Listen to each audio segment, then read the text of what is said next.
तो हला फ्रेंड्स आज देखो पूर्णिमा पूर्णिमा कौन कौन स्पेशल आइटम सब होते घरे देखो मोर कौन भात आमर कांडुल डाली टे सहित रोजना बड़ी करी टे दही मंजा गोटे होती गोटे फर्स्ट क्लास आइटम गुड़ा मिक्स घाट गोटे होती घाट गोटे होती सहित पनीर पोटल कुर्मा पापड़ और फुलकोबी फ्राए फुलकोबी चिप्स टे यहाँ हूँ सब एक नंबर आइटमटा बैगण मसला गोटे होती मस्त ही चलते कौटा सब खाଇବା कि कौन आइटम टेस्ट देखिए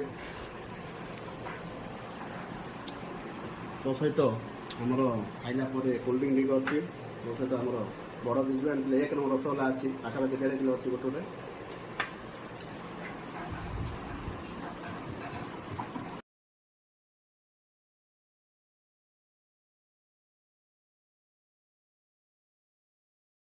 गोटे नालिया पड़ जाऊँ